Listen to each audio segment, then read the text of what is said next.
Jacob Mercer had lived a quiet life on his Montana ranch for years, until a wealthy HOA nearby began treating the road that ran through his land as if it belonged to them. For 15 years, Jacob had maintained that road himself, plowing snow, filling potholes, spending his own time and money, just to help his neighbors get through harsh winters. He never charged a cent, never asked for thanks. But to Melinda Ashworth, the ambitious HOA president, his kindness looked like weakness. Everything changed the day she claimed that Jacob's private road had become community property and sent construction crews to take control of it without his permission. When Jacob stood his ground, they fined him $500. Then they sued him, tried to take the road entirely. That was the moment he stopped helping. No more plowing, no more favors, no more silence. And then winter hit. A brutal Montana snowstorm buried the land under feet of ice and snow. Jacob cleared only the roads he owned.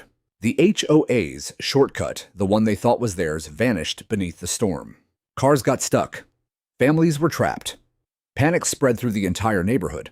But while chaos grew, Jacob stayed calm. He gathered evidence, property deeds, survey reports, 15 years of maintenance records, and proof that Melinda had been lying to her own residents all along. This isn't just a story about revenge. It's about the line between kindness and ownership. About a man pushed to his limit, who still refused to lose his humanity. Because even in the middle of the storm, Jacob made one thing clear: if someone's life was on the line, he would still clear the road.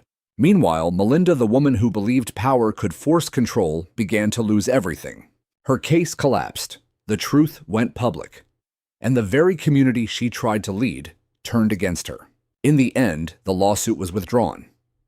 She was forced to resign, and the HOA had to officially recognize the road as Jacob's property, paying to use what they once tried to take. But victory didn't feel simple, because sometimes the hardest thing to lose isn't land, it's trust. The snow was falling in thick, heavy curtains when I made the decision that would change everything. I stood at my kitchen window coffee mug, warming my hands, watching the white blanket erase the world beyond my ranch. 3 feet had fallen in 36 hours, with another 2 feet forecast before midnight. Cottonwood Access Road. The single artery connecting Ridgeline Estates to the county highway was disappearing under the weight of the storm. My plow sat silent in the barn. For 15 years, I'd fired up that machine at the first sign of snowfall. I'd spent countless hours carving a path through Montana winters, ensuring my neighbors could reach their homes, their jobs, their lives. I'd done it without asking for payment, without asking for thanks, without even asking for acknowledgement. It was what neighbors did out here. It was what decent people did. But Melinda Ashworth had made it very clear I was no longer welcome to be decent. The letter sat on my kitchen table, crisp and official, bearing the Ridgeline Estates HOA seal. $500. Violation of community standards. Unauthorized maintenance activities beyond approved property boundaries. Cease and desist all road work immediately or face further legal action. I'd read it a dozen times, and each time the irony cut a little deeper. My name is Jacob Mercer. I'm 52 years old, and I've lived on this ranch since my father passed it down to me in 2008. 340 acres of high country bordered by national forest on 2 sides, and the Ridgeline Estates development on the 3rd. When I first moved back from Billings, this land was quiet. The nearest neighbor was 6 miles down the valley. I raised cattle, kept horses, and enjoyed the kind of peace that only exists when you can't see another human being from your front porch. Then came the developers. Ridgeline Estates broke ground in 2009, luxury homes for wealthy retirees and telecommuters who wanted authentic Montana living without the inconvenience of actual rural life. They built 85 homes on former grazing land, each one a monument to suburban expectations transplanted into the wilderness. Home values started at $700,000. The HOA dues were $400 a month. They had architectural review boards, landscape committees, and a 20-page covenant covering everything from approved paint colors to the maximum height of Christmas decorations. I watched it all happen from a distance, mostly amused. They were half a mile from my property line, and the county road gave them direct access to town. We didn't interact much. I'd see their residents at the hardware store occasionally, usually complaining about well water or the lack of trash pickup. They'd moved to Montana for the views, but seemed perpetually surprised that Montana came with inconveniences. The first time I met Melinda Ashworth was at the county planning meeting in 2010. She was lobbying for the county to pave Cottonwood Access Road, the old mining track that cut through my property and connected the back end of Ridgeline Estates to Highway 89. It was a shortcut, she explained. It would reduce drive times to town by 15 minutes. It would increase property values. It would benefit everyone. I'd stood up and politely explained that Cottonwood Access was private property. It had been deeded to my family in 1987 when we consolidated several parcels. The county had no jurisdiction, and I had no intention of granting a public easement. Melinda had smiled tightly, thanked me for my input, and moved on. But the residents of Ridgeline Estates kept using the road. At first, I didn't mind. A few cars a day, neighbors taking the shortcut. It didn't hurt anything, and I'm not the kind of man who puts up gates out of spite. When winter came that first year, I plowed the road because it made sense. I was already plowing my own ranch roads, and the extra mile didn't add much time. A couple of residents waved their thanks. One left a bottle of whiskey in my mailbox with a note. It became routine. Every winter first snow, I'd hook up the plow and clear Cottonwood Access. I maintained it in summer too, graded the surface-filled potholes, kept the drainage clear. I never sent a bill. I never asked for reimbursement. It was neighborly, and out here that still meant something, or so I thought. Melinda became HOA president in 2018. Former city council member from Denver, newly retired and armed with an unshakable belief that every problem had a regulatory solution. She reorganized the board, expanded the covenant, and began what she called community enhancement initiatives. That's when the trouble started. I should have seen it coming. The first sign came in the form of a cheerful email in October 2023. Subject line, Cottonwood Access Road Improvement Project. Melinda had sent it to her entire HOA mailing list, and somehow I'd been added without my knowledge. The email outlined an ambitious plan to upgrade Cottonwood Access' new gravel surface, improve drainage, solar-powered lighting, and reflective markers every 50 feet.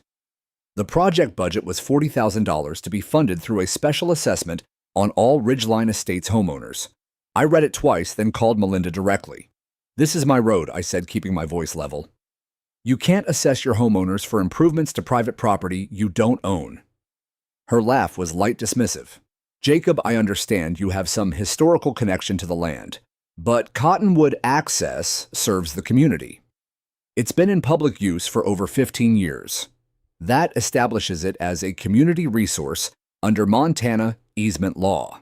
That's not how easement law works. I've consulted with our attorney," she said, her tone sharpening. "Prescriptive easement, continuous use for more than 10 years, creates a legal right of access. You've allowed unrestricted public use since 2008. The road is effectively ours now." I felt something cold settle in my chest. "You should get a second opinion from your attorney. I don't think that will be necessary." The improvement project begins November 1st. I'm sending you the formal notification as a courtesy, but your approval isn't required. Have a wonderful day, Jacob." She hung up before I could respond. I sat in my truck for a long time after that call, staring at the mountains. Melinda had done her research just enough to be dangerous. Prescriptive easement was a real legal concept, and in Montana, continuous adverse use for 10 years could theoretically create property rights. But she'd missed the critical details. The use had to be hostile and without permission. I'd been maintaining the road myself. I'd been granting access as a courtesy, not surrendering my rights.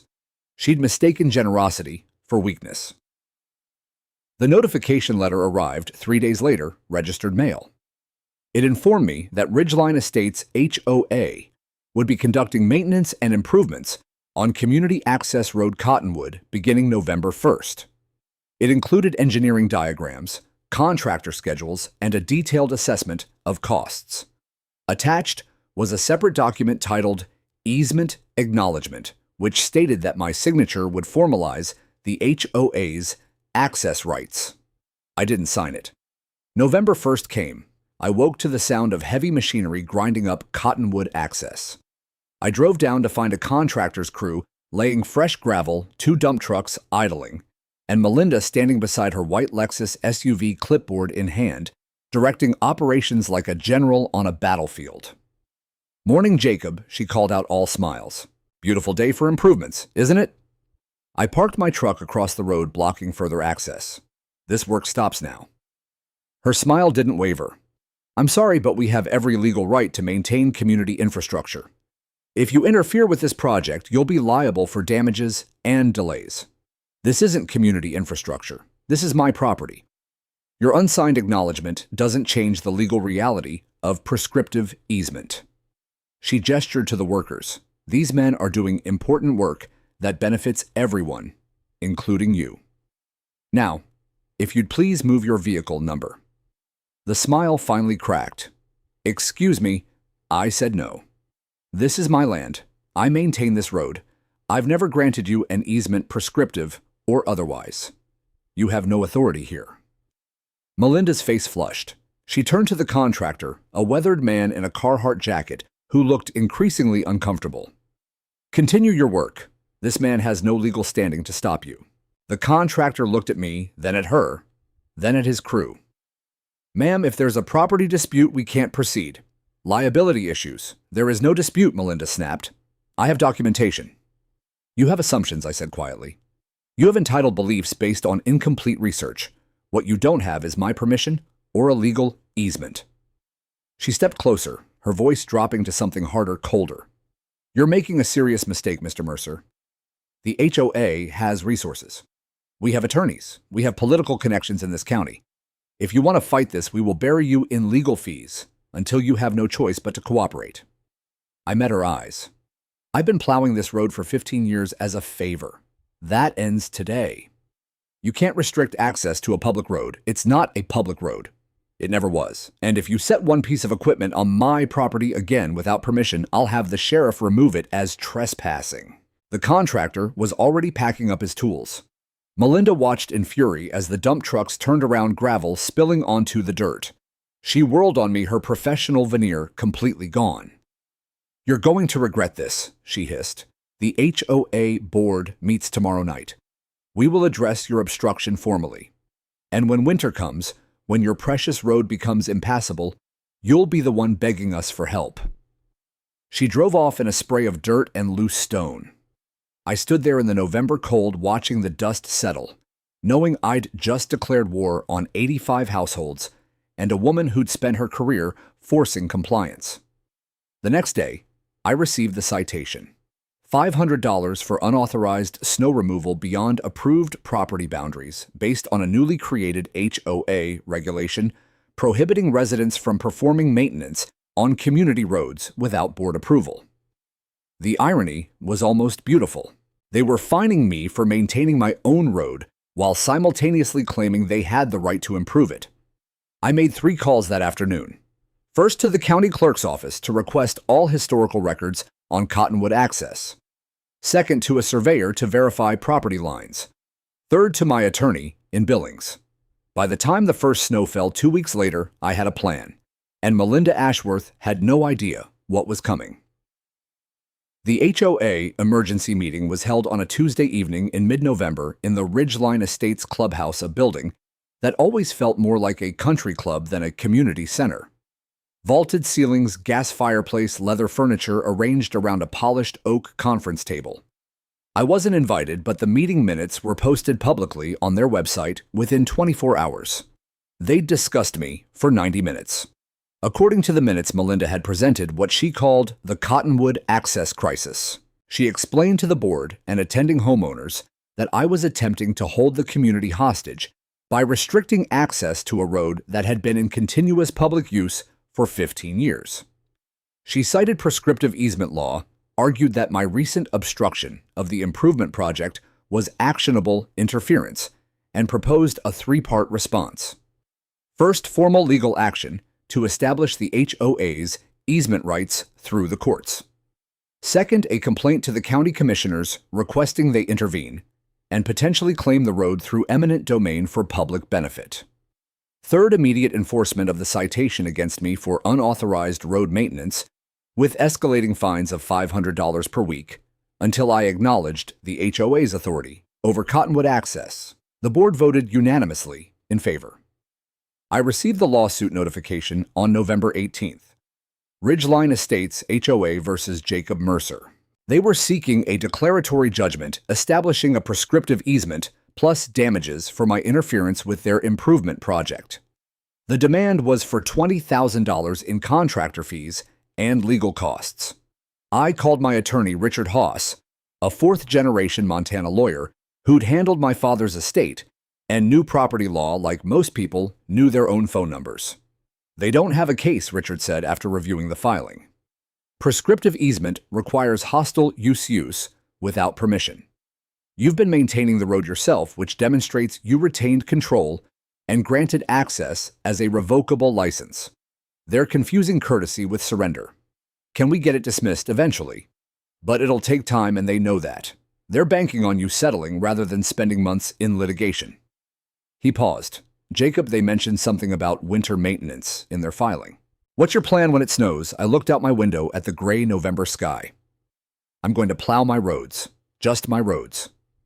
Richard was quiet for a moment. That's going to create a situation. I know. A bad situation. People trapped emergency access issues. The county's going to get involved. The county will confirm what I already know. I have no legal obligation to maintain a private road for someone else's benefit. You're playing hardball. They started this game, I said. I'm just deciding whether to keep playing by their rules or remind them whose property they're standing on. Richard sighed. Keep me updated. And Jacob, document everything. The first real snow came on November 22nd. 3 inches overnight, light and powdery. I woke at 5 a.m., fired up the plow, and cleared my ranch roads the half-mile stretch from my house to the barn, the access path to my cattle pastures, and the connection road that led to Highway 89 through the National Forest easement on my northern boundary. I did not touch Cottonwood access. By 8 a.m., my phone started ringing. Unknown numbers, all from the 406 area code. I let them go to voicemail. By noon, I had 17 messages. Residents of Ridgeline Estates, their voices ranging from confused to angry, asking why the road hadn't been plowed, demanding to know when I'd clear it, some threatening legal action for abandoning my responsibilities. I deleted them all. Melinda's call came at 2 p.m. I answered on the 4th ring. Jacob, what the hell do you think you're doing? No pleasantries this time, just raw fury. Maintaining my property. Cottonwood access is impassable. People can't get home from work, then they should use the county road. Highway 89 to Ridgeline Boulevard. That's the primary access to your development. That adds 20 minutes to everyone's commute. That's unfortunate, I said calmly. But it's not my problem. You are legally obligated to maintain that road. 15 years of established use creates nothing. I interrupted. I've spoken with my attorney and reviewed Montana statute. Permissive use doesn't establish easement rights. I maintained Cottonwood access as a courtesy, which I'm no longer extending. This is extortion. No. This is property ownership. You tried to take control of my land without compensation, without permission, and without legal standing. You fined me for maintaining my own road. You sued me for defending my property rights. Now you're experiencing the consequences of your own choices. Her breathing was ragged on the other end. The board will never agree to pay you for access. I haven't asked you to. Then what do you want? An apology. Withdrawal of the lawsuit. Withdrawal of all fines and citations. And a formal acknowledgement that Cottonwood access is private property under my sole control. That's insane. Those are my terms. Take them or don't. Either way, I'm not plowing your road. She hung up without another word. The snow continued through Thanksgiving week. 4 inches on Monday, 6 inches on Wednesday. By Friday, Cottonwood access was buried under 14 inches of unplowed snow. My roads were clear. The National Forest route to my ranch was passable, but the shortcut to Ridgeline Estates had become a white wilderness. I watched from my porch as residents tried to force their way through in SUVs and trucks. Some made it a quarter mile before getting stuck. Others turned back at the first sight of the drifts. By Saturday, there were 3 abandoned vehicles buried in snow along the roadside, their owners having called tow trucks that refused to risk the unplowed surface. The county sheriff, Dale Morrison, came by on Sunday morning. We'd known each other for 20 years. His daughter had been in 4-H with my niece. Jacob, he said, standing in my kitchen with a cup of coffee, I'm getting calls. I imagine you are. Melinda Ashworth filed a formal complaint. Says you're creating a public safety hazard by refusing to maintain a community road. It's not a community road, Dale. It's my private property. He nodded slowly. I pulled the county records. You're right. Cottonwood Access was never dedicated as a public road. It's listed as private on every plat map since 1987. So what's the problem? The problem is you've got 85 families who've been using that road for over a decade, and now they're cut off. Some of them have medical conditions. Some have kids. Emergency services can't reach them through Cottonwood if there's a crisis. Emergency services can reach them through Highway 89 and Ridgeline Boulevard.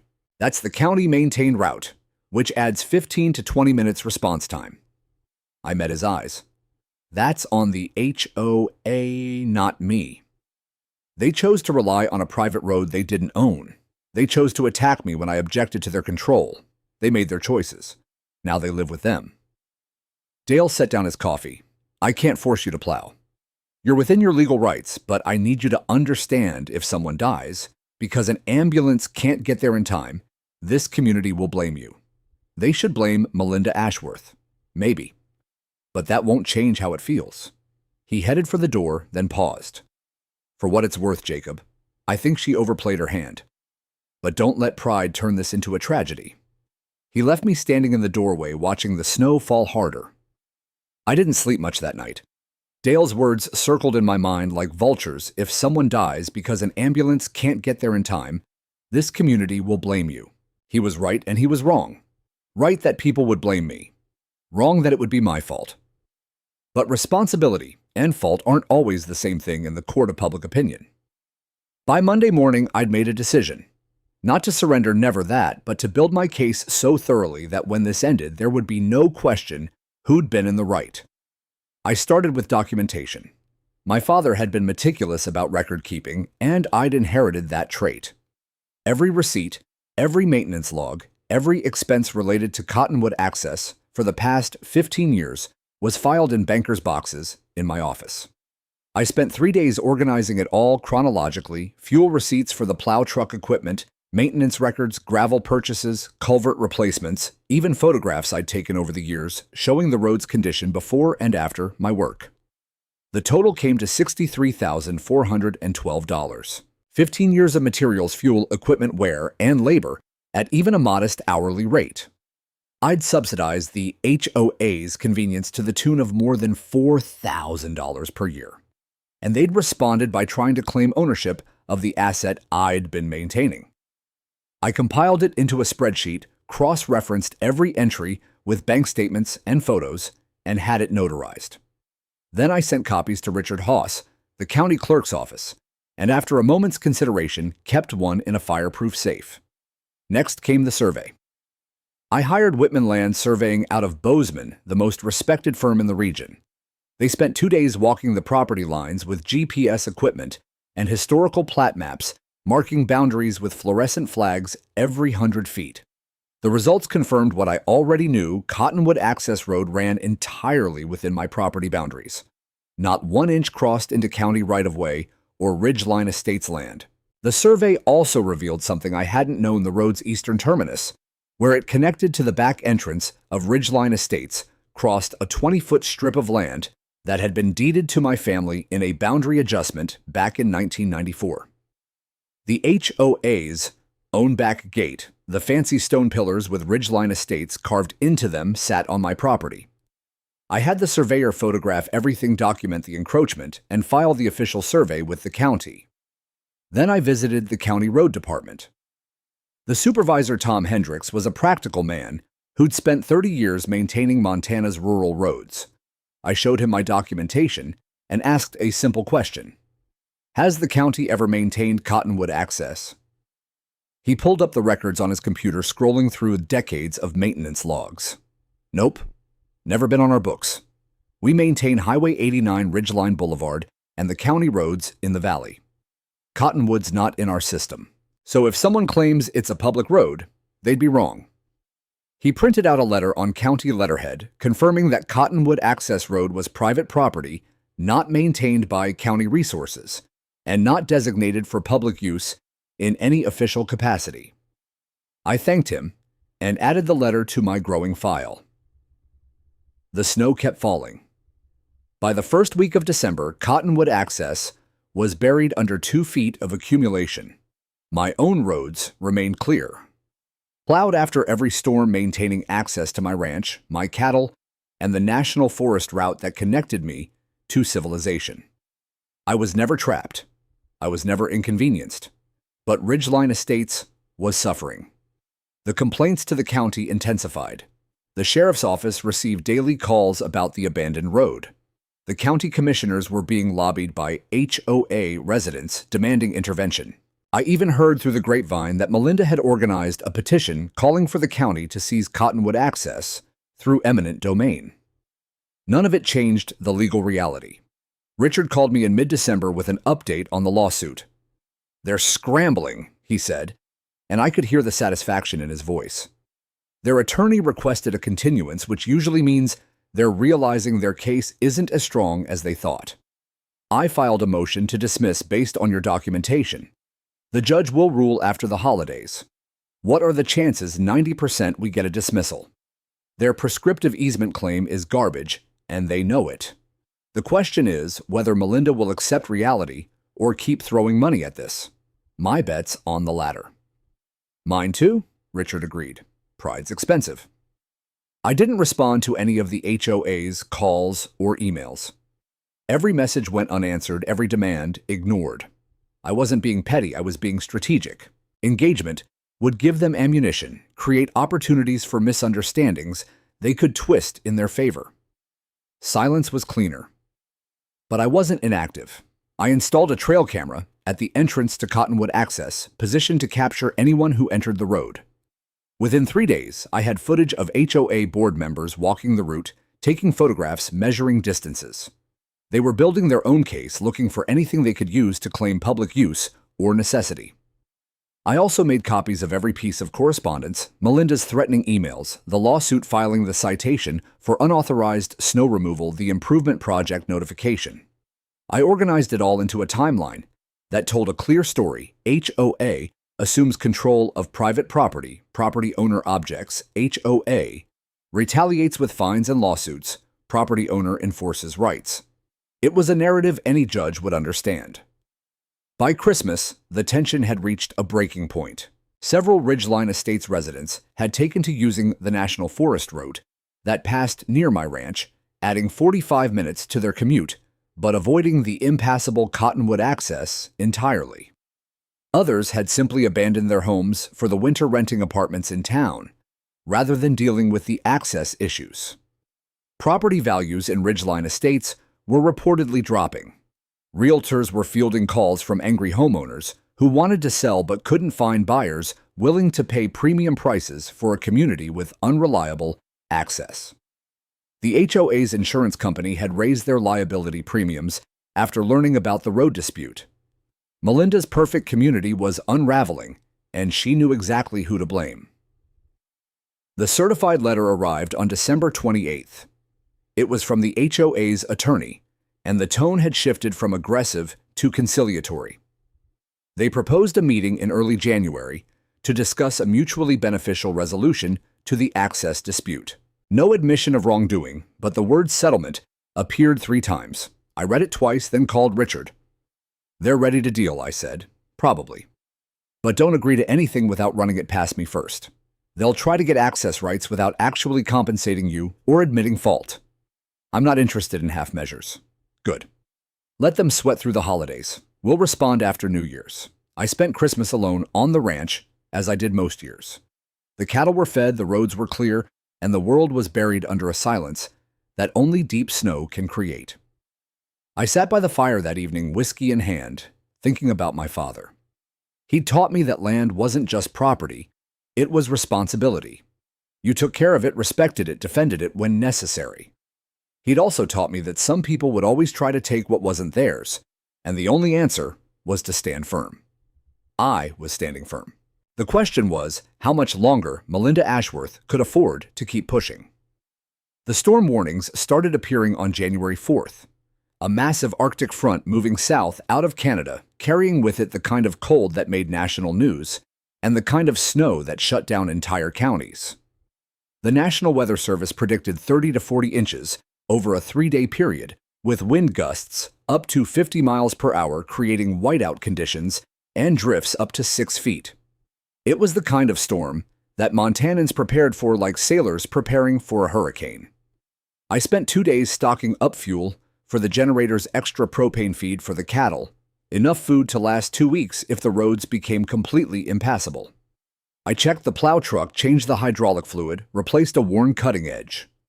I moved the cattle to the lower pastures where the windbreaks would provide shelter. I secured everything that could blow away and triple-checked my backup systems. By the evening of January 6th, I was ready. Ridgeline Estates was not. The first calls to the sheriff's office came before the storm even hit. Panicked residents demanding emergency snow removal, asking who was responsible for Cottonwood access, threatening lawsuits if they became trapped. Dale Morrison's deputies patiently explained over and over that the road was private property and the county had no authority or obligation to maintain it. Several residents called me directly. I let every call go to voicemail. One message stood out. It was from a woman named Patricia Chen, a retired nurse who lived on Ridgeline Court. Her voice was calm but strained. "Mr. Mercer, my name is Patricia Chen. I'm not calling to yell at you or threaten you. I just want you to know that my husband has stage 4 cancer. He's on home hospice care. If there's an emergency and the ambulance can't reach us because of the road, I'm not asking you to change your position. I just wanted you to know." I listened to that message 3 times. Then I called Dale Morrison. "Dale, it's Jacob.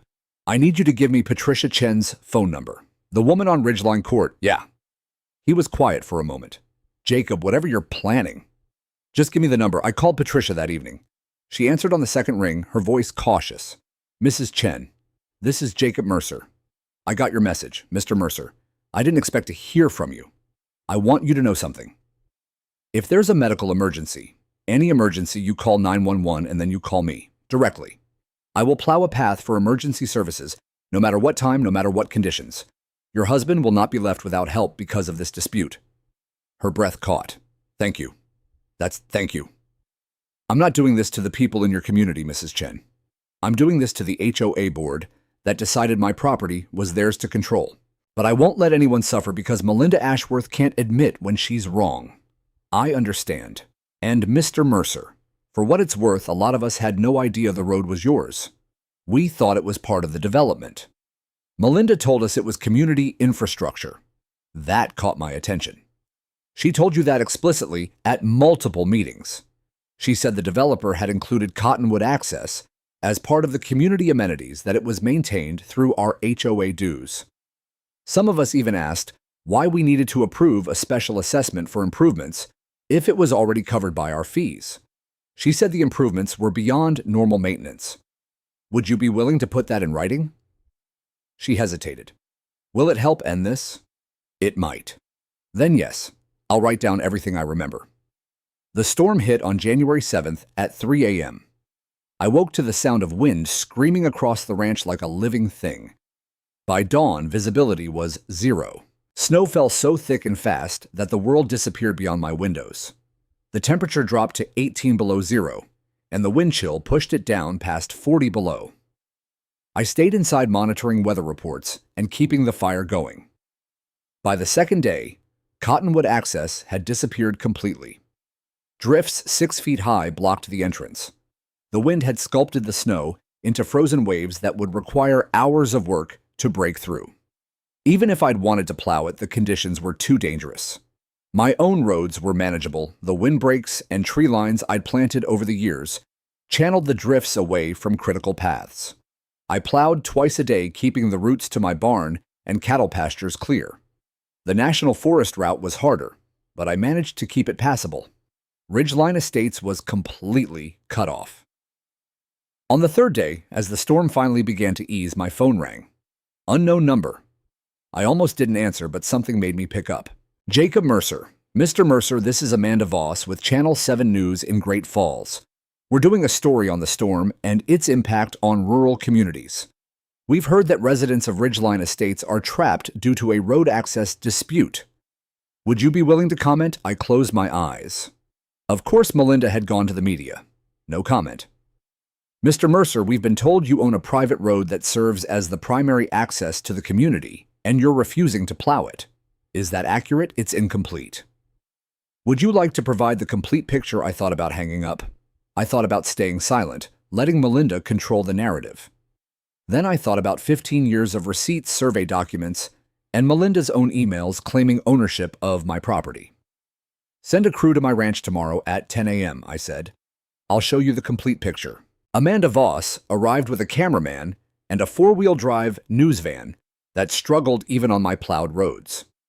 She was younger than I'd expected, maybe 30, with the kind of sharp intelligence that made good journalists dangerous to people who lied. I met them at the entrance to Cottonwood Access, where the snowdrifts towered above my truck. This is Cottonwood Access Road, I said to the camera. It runs entirely through my private property, 340 acres that my family has owned since 1987. For 15 years, I've maintained this road at my own expense as a courtesy to my neighbors in Ridgeline Estates. I pulled out the documentation, the property deed, the survey, the county letter, the maintenance receipts.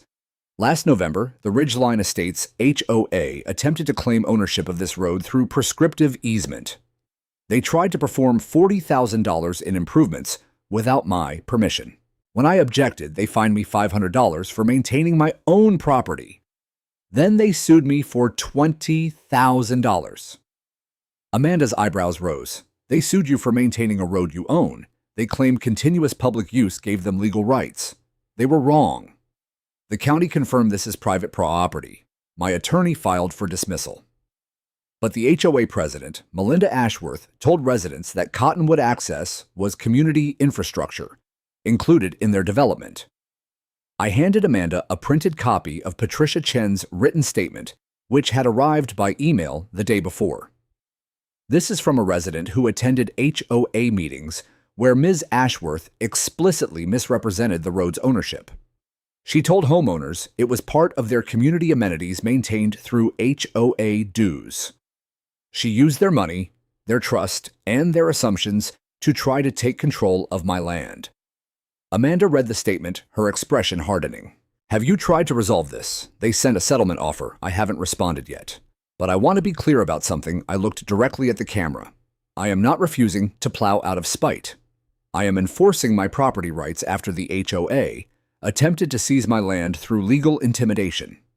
The moment they withdraw their lawsuit, acknowledge my ownership, and apologize for their overreach, I will resume maintenance. This can end today if Melinda Ashworth chooses to end it. The interview aired that evening at 6 p.m. and again at 10. By midnight, it had been picked up by the Associated Press.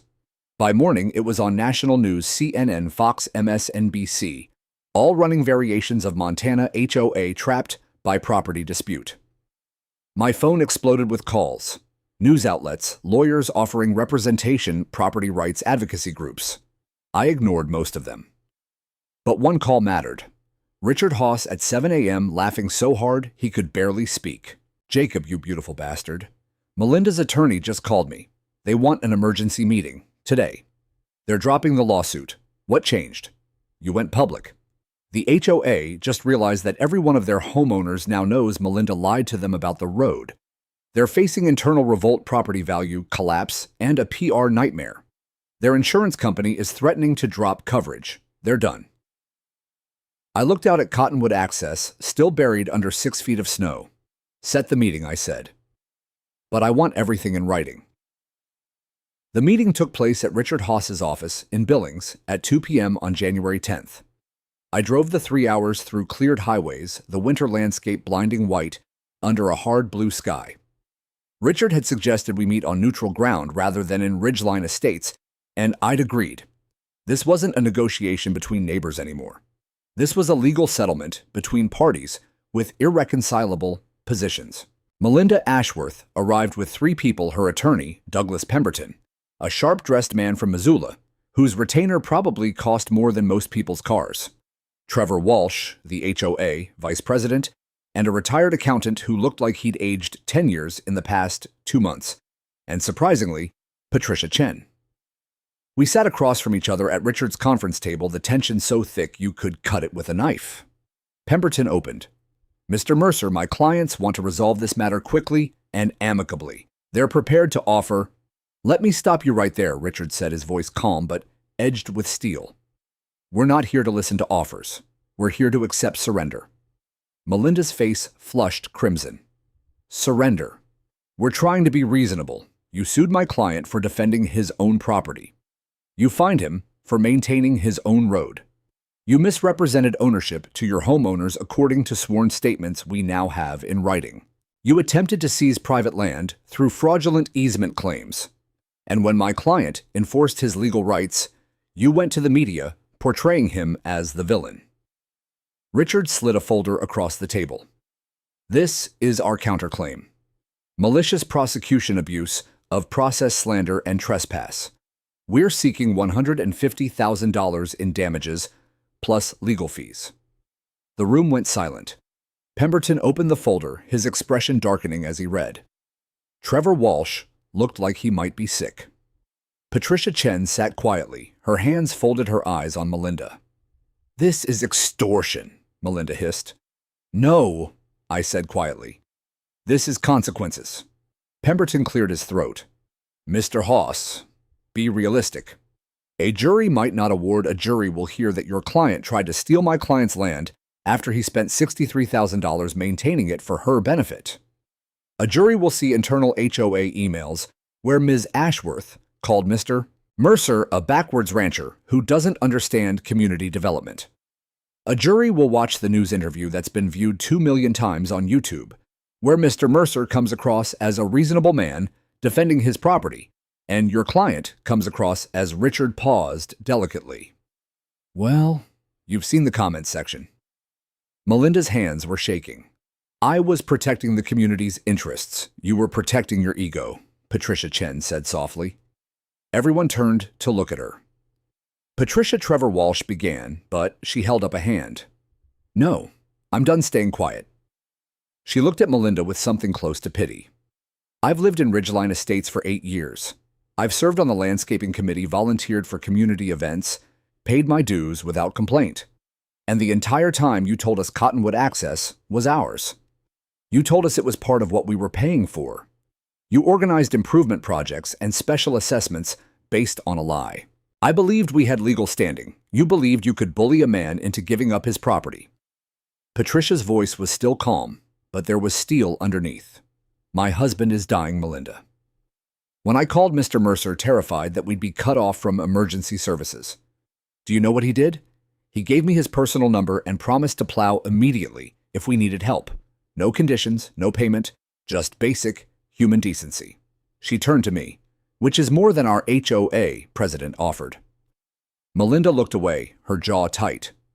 Trevor Walsh rubbed his face. Mr. Mercer, the HOA, doesn't have $150,000. Our reserves are barely $40,000. If you force this to trial, you'll bankrupt the association. Homeowners will have to cover the shortfall through emergency assessments. People like Patricia, who had nothing to do with this mess. I'm aware, I said. Which is why I'm willing to settle for less. Richard gave me a sharp look, but I continued. I want 5 things. First, immediate withdrawal of all lawsuits, fines, and citations against me. Second, a formal written apology from the HOA board to be posted on your website and mailed to every homeowner acknowledging that Cottonwood Access is my private property and that I maintained it voluntarily for 15 years. Third, reimbursement of my legal fees, to date $12,000. Fourth, a recorded easement agreement drafted by my attorney granting the HOA limited access rights to Cottonwood Access in exchange for annual compensation of $15,000, with the agreement revocable if the HOA interferes with my property rights again. I paused, looking directly at Melinda. And fifth, Melinda Ashworth resigns as HOA president, effective immediately. The room erupted. Absolutely not. Melinda stood her chair scraping back. You can't demand I resign. Sit down, Melinda. Trevor said quietly. I will not be sit down. His voice cracked like a whip. You've cost this community $100,000 in property value losses. You've destroyed our reputation. Half the homeowners are threatening to sue the HOA for misrepresentation. Our insurance premiums have tripled, and you want to keep fighting? Melinda sat her face white with fury. Trevor turned to me. If she resigns, you'll accept those terms, no counterclaim, no counterclaim. I'll also plow Cottonwood access within 24 hours of the signed agreement and maintain it through the rest of winter at no charge as a gesture of goodwill. Pemberton looked at his client. Melinda, this is the best offer you're going to get. He's humiliating me. You humiliated yourself, Patricia said quietly. This is just accountability. The silence stretched out. Melinda stared at the table, her hands clenched into fists. Finally, she spoke, her voice barely above a whisper. Fine. I need to hear you say it clearly, Richard said. Melinda looked up, her eyes bright with unshed tears of rage. I resign as HOA president. I accept the settlement terms. Richard pulled out a pre-drafted agreement. He'd anticipated this outcome and slid it across the table. Sign here, here, and here. Mr. Walsh, you'll need to sign as vice president, acknowledging the board's acceptance. They signed. Patricia Chen witnessed. Pemberton notarized. It was done. As we stood to leave, Melinda grabbed her coat and walked toward the door without a word. Trevor stopped her. Melinda, one more thing. She turned, her expression hollow. The board is meeting tonight for emergency elections. Don't come. You're no longer welcome at HOA functions. She left without responding. Patricia approached me as I gathered my documents. Mr. Mercer, I know this doesn't fix everything, but thank you for being reasonable, for thinking about people like my husband. I'm sorry you got caught in the middle of this, Mrs. Chen. I'm sorry we let someone like Melinda speak for us. She hesitated. The new board, whoever gets elected, I think we'd like to maintain a good relationship with you, the way it should have been from the start. I'd like that too. I drove home as the sun set behind the mountains, painting the snow gold and pink. When I got back to the ranch, I hooked up the plow truck and drove down to Cottonwood Access. The snow was deep, the drifts hardened by days of wind and cold, but I broke through steadily, carving a path foot by foot. It took 4 hours to clear the entire 3-mile stretch. By the time I finished, it was nearly midnight. I sat in the idling truck looking at the clear road stretching toward the lights of Ridgeline Estates in the distance. Somewhere in that community, 85 families were sleeping easier tonight, knowing they could get home, knowing emergency services could reach them, knowing the crisis was over. I'd won. But it didn't feel like victory. It felt like something sadder, the knowledge that people would always confuse kindness with weakness, courtesy with obligation. That some folks couldn't accept a gift without trying to claim ownership of the hand that gave it. My phone buzzed. A text from Richard's settlement, recorded with county. You're officially in the clear. And Jacob, well done. I typed back, thanks, heading home. But I sat there a while longer, engine running, heat blasting, watching the stars emerge in the cold black sky. Tomorrow life would return to normal. The road would be open. The legal battle would be over. The community would rebuild. But tonight, in the silence of a Montana winter, I allowed myself to feel the weight of what had happened, not just the conflict, but the loss of something I'd valued. The simple act of helping neighbors. The quiet satisfaction of maintaining something useful. Melinda Ashworth had taken that from me, turned it into a weapon, a transaction, a legal battlefield. And even though I'd won, I mourned what we'd both lost in the process. The news of Melinda's resignation spread through Ridgeline Estates faster than wildfire through dry timber. By the morning of January 11th, my phone was ringing with calls from homeowners I'd never spoken to, some apologizing, some thanking me for plowing the road, some asking questions about the easement agreement. I answered a few, let most go to voicemail, and focused on my ranch work. The cattle needed feeding, the equipment needed maintenance, and I had 15 years of quiet routine to return to. But the community wasn't quite ready to let things settle. The emergency HOA meeting was scheduled for January 14th at 7 p.m. I received a formal invitation, not a demand, not a summons, but an actual polite request asking if I would attend to help the community understand the path forward. It was signed by Trevor Walsh, acting president, and Patricia Chen, newly appointed secretary. I almost declined. The last thing I wanted was to stand in front of 85 homeowners and rehash the conflict. But Richard convinced me otherwise. You need to control the narrative, he said. Right now, you're either a hero or a villain depending on who's talking. Go. Be reasonable. Be calm. Show them you're not the enemy. Melinda was, so I went. The Ridgeline Estates clubhouse was packed. Every seat filled people standing along the walls, the air thick with tension and curiosity. I recognized some faces from my rare trips to town. The accountant from H&R Block, the teacher from the elementary school, the retired couple who ran the antique shop on Main Street. These weren't abstract enemies. They were neighbors who'd been caught in a war they didn't start. Trevor Walsh called the meeting to order, his voice steady but strained. Thank you all for coming. I know emotions are running high and there's been a lot of confusion and anger about what's happened over the past 2 months. Tonight we're going to clear the air, establish facts, and move forward as a community. He gestured to me. Jacob Mercer has graciously agreed to join us. I've asked him to explain the situation from his perspective, and then we'll open the floor for questions. I expect everyone to be respectful. We're here to rebuild trust, not burn more bridges. I stood and walked to the front of the room. 85 pairs of eyes tracked my movement. Some hostile, some curious, some genuinely sympathetic. I took a breath and began. My name is Jacob Mercer. I've lived on my family's ranch for 17 years, and my family has owned that land since 1987. Cottonwood Access Road runs through the center of my property, 3 miles of private road that I've maintained at my own expense for the past 15 years. I pulled out a printed map and taped it to the wall showing property boundaries, the road's path, and the connection points. When Ridgeline Estates was developed, the builder used Cottonwood as a construction route. After the development was complete, residents started using it as a shortcut to town. I didn't mind.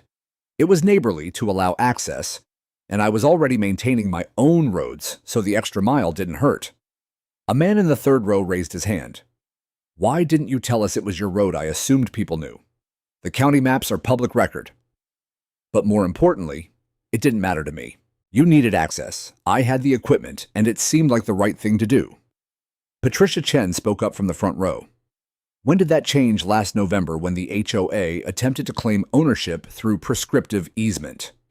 They tried to perform $40,000 in improvements without my permission. When I objected, I was fined and sued. The HOA president told many of you that the road was community infrastructure. That was false. I pulled out the documentation, the property deed, the survey results, the county confirmation letter, and passed copies around the room. I understand you were misled. I understand many of you had no idea this was a private road. But when I tried to correct that misunderstanding, I was met with legal threats and financial penalties. I didn't stop plowing out of spite. I stopped because the HOA was trying to take my property, and I needed to demonstrate that I controlled it, not them. A woman in the back stood up, her voice tight with anger. My daughter couldn't get home from college because of you. She was stranded in Bozeman for 4 days during the storm. The room murmured in agreement. I met her eyes. I'm sorry your daughter was stranded, truly. But the HOA created that situation, not me. When Melinda Ashworth decided to sue me for defending my own land, she gambled with your access. She told you that road was yours, and when I proved it wasn't, she doubled down instead of admitting the mistake. Your anger is justified. But it's pointed at the wrong person. Trevor Walsh stood. Jacob's right. I've reviewed the HOA records going back to 2009. There's no deed, no easement grant, no legal documentation establishing our rights to Cottonwood access. Melinda claimed we had prescriptive easement, but our own attorney now admits that claim was legally questionable at best. So what happens now? Someone called out. I stepped forward. The settlement agreement we signed grants the HOA a formal easement for access. You can use Cottonwood Access Road year-round. In exchange, the HOA pays me $15,000 annually, which is less than a third of what I've spent maintaining it over the past 15 years. That money will cover equipment, fuel materials, and labor. That's $175 per household, Trevor added. We'll add it to the annual dues. It's far less than the special assessment Melinda tried to pass for improvements to a road we didn't even own. A man in a Carhartt jacket stood. What if we don't want to pay? What if we just use the county road? That's your choice, I said. The easement is optional. Any homeowner who doesn't want to contribute can use Highway 89 to Ridgeline Boulevard. It adds 20 minutes, but it's county maintained and free. But understand this, if the HOA stops paying, the easement terminates, and I'm under no obligation to maintain access for anyone. The room buzzed with conversation. Trevor let it go for a minute, then called for order. We need to vote, he said. All in favor of accepting the easement agreement and adding the annual fee to HOA dues, hands went up. I counted silently. 72 out of 85. Opposed, 8 hands. Abstaining, 5 hands. The motion passes. We have a formal easement agreement. Trevor looked at me. Jacob, thank you. For plowing us out after the storm, for being willing to work with us despite everything, and for not making this worse than it had to be. I nodded. I'm not your enemy. I never was. As the meeting broke up, several residents approached me. Some shook my hand and apologized. Some asked technical questions about snow removal schedules. One elderly man pressed a business card into my palm, a lawyer offering to help if I ever needed representation again. But the most meaningful moment came from a woman in her 30s holding a toddler on her hip. Mr. Mercer, I'm sorry for what happened. I believed everything Melinda told us. I thought you were being unreasonable. But my husband pulled the county records and we saw the truth. Thank you for not punishing all of us for her mistakes. I looked at the child, maybe 2 years old, staring at me with wide eyes. I wouldn't do that. This was never about hurting people. It was about protecting what's mine. She nodded and walked away. As I left the clubhouse, I saw Melinda Ashworth's white Lexus SUV parked across the street, engine running, headlights on. She was sitting in the driver's seat, watching the building. Our eyes met through the windshield. She looked broken. Not angry anymore, just empty, hollowed out by the collapse of everything she'd tried to build. The control, the authority, the perfect community she'd imagined herself ruling. I could have felt satisfaction. I could have felt vindicated. Instead, I just felt tired. I drove home through the cold January night, past fields of snow glowing silver under the moon, past the darkened shapes of cattle huddled against the wind, past the now cleared stretch of Cottonwood access road that had cost so much more than money. The legal battle was over. The community had accepted the new reality. Justice, in its imperfect way, had been served. But I couldn't shake the image of Melinda sitting alone in her car, watching the people she tried to lead reject her completely. Power was a strange thing. Some people spent their whole lives chasing it, convinced it would make them matter, make them important, make them respected. And when they finally got it, they wielded it like a weapon instead of a responsibility. Melinda had wanted control over the community, over the roads, over me. She'd wanted to be the architect of something perfect, orderly, regulated. What she'd gotten instead was exile. I pulled into my driveway and killed the engine. The ranch house was dark, warm light spilling from the windows where I'd left the lamps burning. Inside, the fire would still be going, the coffee pot still half full, the silence still absolute. My land, my roads, my peace. I'd fought for it, defended it, and won. But I'd learned something in the process. Winning doesn't always feel like victory. Sometimes it just feels like survival. And sometimes that has to be enough. Spring came late that year, as it often does in Montana. The snow held on through March, retreating inch by stubborn inch, until the first patches of brown earth appeared like promises beneath the white. By April, the world was waking up, streams running full with snowmelt, meadowlarks returning to the fence posts, the cattle moving back to higher pastures where the grass was beginning to green. I fell back into the rhythm of ranch life, calving season, fence repairs, equipment maintenance, the quiet, repetitive work that marks time, not in hours, but in seasons, not in drama, but in the steady accumulation of small tasks completed. Cottonwood Access Road became just another line item in my routine. I graded it in early April, filled the potholes left by winter frost, heave-cleared the culverts of debris. The first check from the Ridgeline Estates HOA arrived on April 15th, $15,000 drawn on their community account, signed by Trevor Walsh. A yellow sticky note was attached. "Thank you for your patience, Trevor." I deposited it without ceremony. The new HOA board was different. Trevor ran things with quiet competence focused on actual community needs rather than empire building.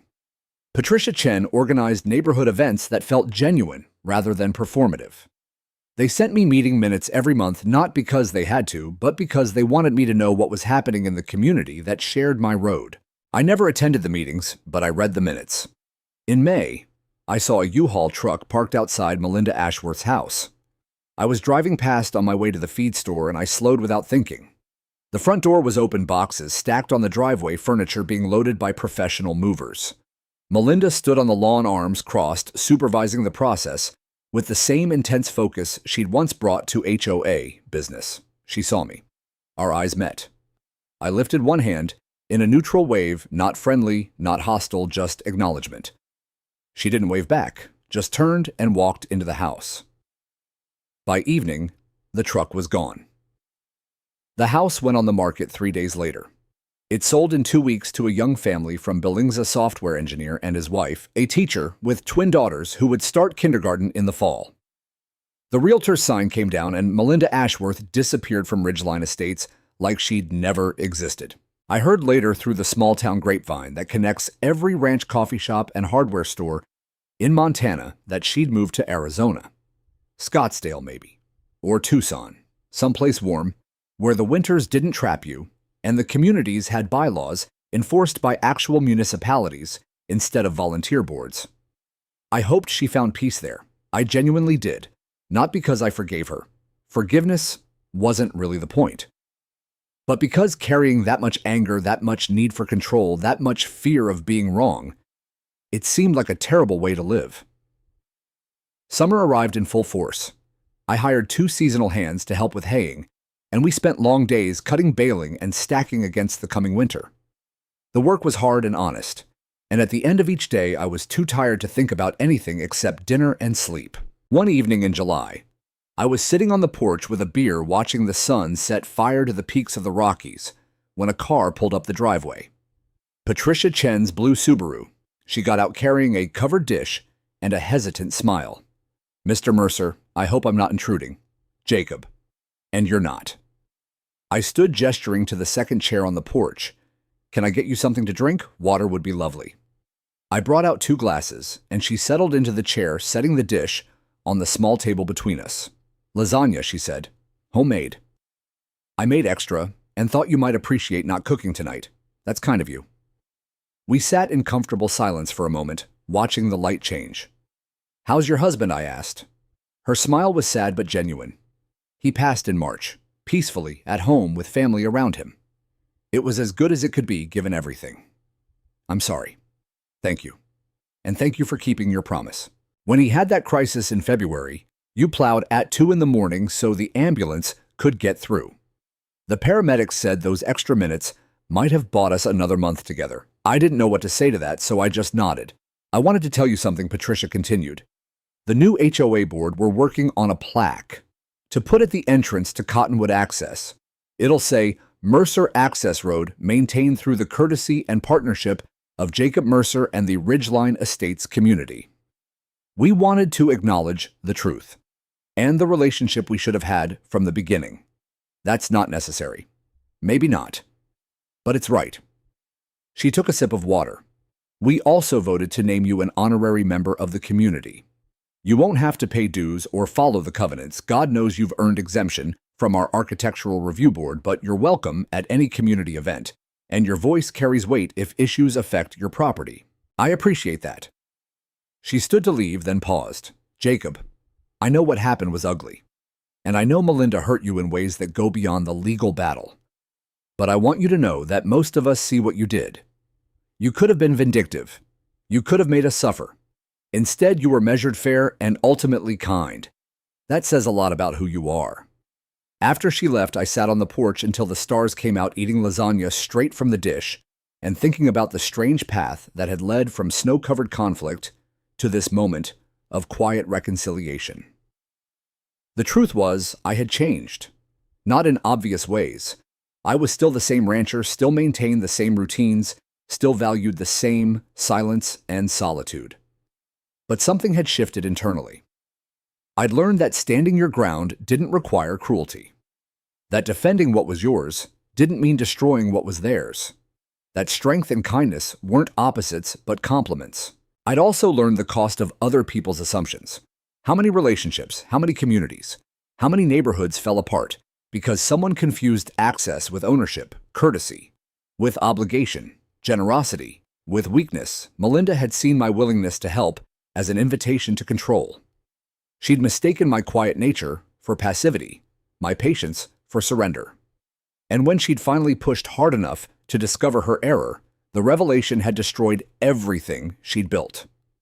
There was a lesson in that, though I wasn't sure she'd ever learn it. By August, life in Ridgeline Estates had stabilized into a new normal. The community events continued: summer barbecues, weekend hiking groups, a 4th of July celebration that I actually attended standing at the back with a plate of ribs and a quiet sense of belonging. The young family who'd bought Melinda's house, the Johnsons, invited me to their daughter's birthday party. I brought a stuffed horse from the ranch gift shop in town, and the girls squealed with delight. Mrs. Johnson thanked me 3 times for maintaining the road, and Mr. Johnson asked intelligent questions about well water and septic systems that told me he was actually trying to understand rural living, not just endure it. They were good people. Most of the residents were once you got past the initial culture clash. In September, as the aspen began to turn gold and the first hints of autumn cold touched the morning air, I stood at the entrance to Cottonwood Access Road and watched the installation crew bolt the new plaque to a stone pillar. Mercer Access Road, maintained through the courtesy and partnership of Jacob Mercer and the Ridgeline Estates community, established 2024. Trevor Walsh stood beside me, hands in his pockets. "What do you think?" "It's honest," I said. "That's all I ever wanted." He nodded. We learned an expensive lesson about honesty, about assumptions, about what happens when someone tries to take something that isn't theirs. He glanced at me. "I'm glad you were patient enough to teach us instead of just walking away. I'm glad you were willing to learn." As I drove home that evening, the setting sun painting the road gold, I thought about all the versions of how this story could have ended. The lawsuit dragging on for years, the community fracturing beyond repair, emergency services failing to reach someone in time, turning a property dispute into a tragedy. But it hadn't ended that way. It had ended with reconciliation, with understanding, with a community that had confronted its mistakes and chosen to do better. And it had ended with me still standing on my own land, still maintaining my own roads, still living by the principles my father had taught me, that property is responsibility, that kindness is strength, and that sometimes the hardest thing to do is also the right thing. The ranch looked the same as it had a year ago. The same mountains, the same pastures, the same cattle grazing in the evening light. But I saw it differently now. Not just as mine, but as something I'd defended, something I'd fought for, something I'd proven worthy of protecting.